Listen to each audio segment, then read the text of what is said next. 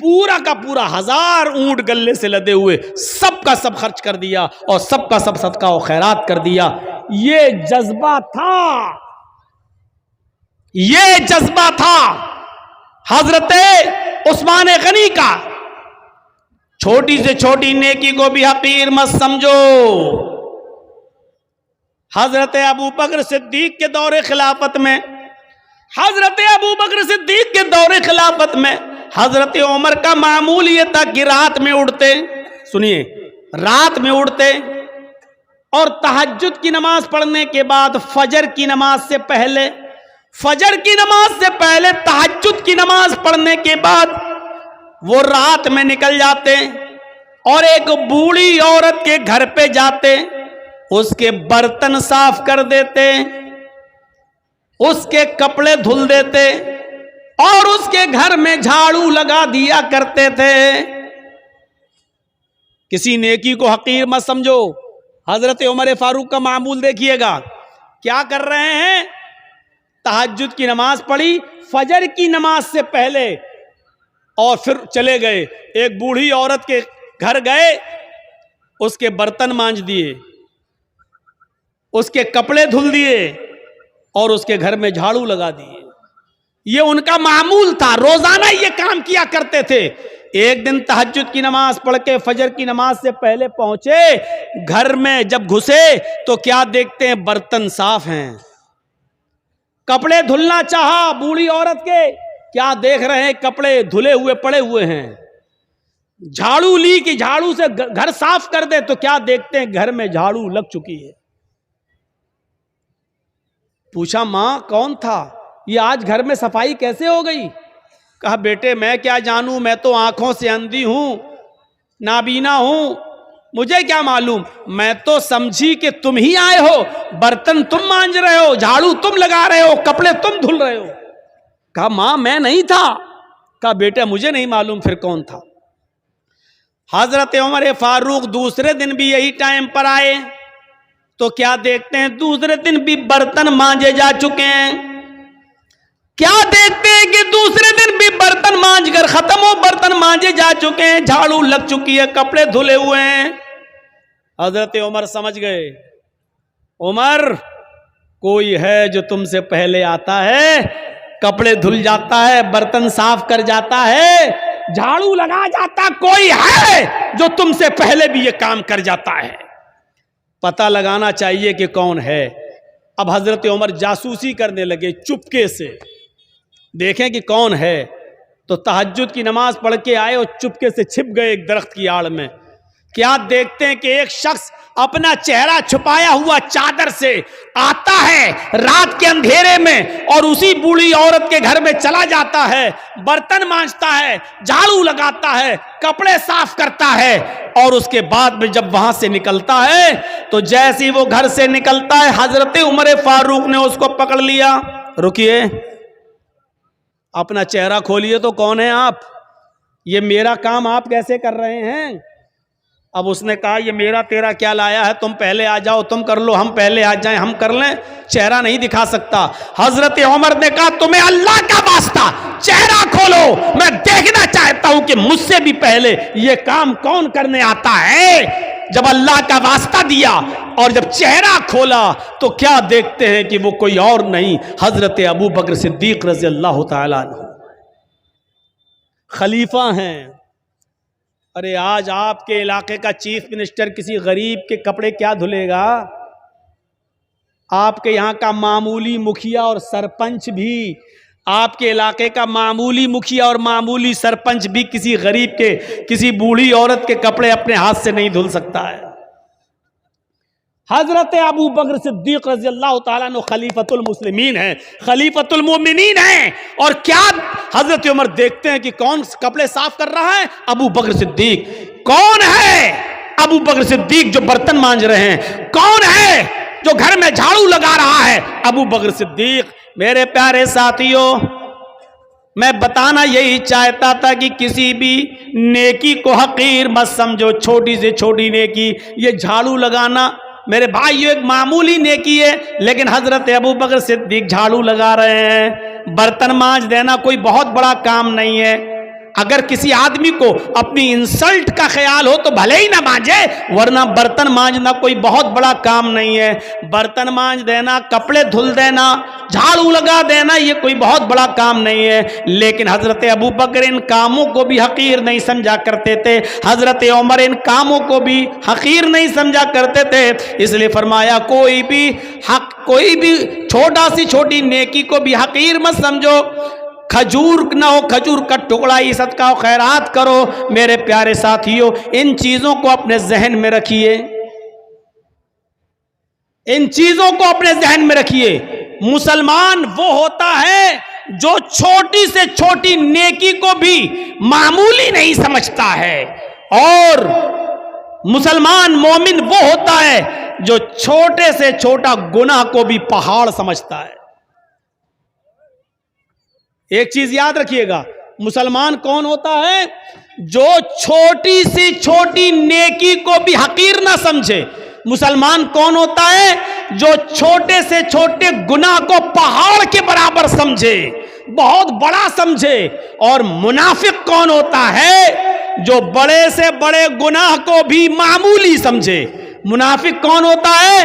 جو بڑے سے بڑے گناہ کو بھی یہ سمجھے کہ ناک پر مکھی بیٹھی تھی، ایسے اڑایا اور اڑ گئی، یعنی بڑے سے بڑے گناہ کو بھی وہ سمجھتا ہے جیسے ناک پر بیٹھی ہوئی مکھی کو اڑا دیا۔ یہ منافق ہوتا ہے، منافق۔ اندازہ لگا رہے ہیں آپ؟ مسلمان کبھی چھوٹی سے چھوٹی نیکی کو بھی حقیر نہیں سمجھتا، اور کوئی چھوٹے سے چھوٹے گناہ کو بھی معمولی نہیں سمجھتا بلکہ بہت بڑا گناہ سمجھتا ہے۔ صحابہ کرام فرماتے ہیں، اے لوگوں، جن گناہوں کو تم معمولی سمجھ کر جاتے ہو، ہم اللہ کے نبی کے زمانے میں، ہم رسول اللہ صلی اللہ علیہ وسلم کے زمانے میں، ہم چھوٹے سے چھوٹے اور معمولی سے معمولی گناہ کو بھی پہاڑ کے برابر سمجھا کرتے تھے، پہاڑ کے برابر جانا کرتے تھے۔ ہم نبی اکرم صلی اللہ علیہ وسلم کے زمانے میں معمولی سے معمولی گناہ کو بھی پہاڑ کے برابر سمجھا کرتے تھے۔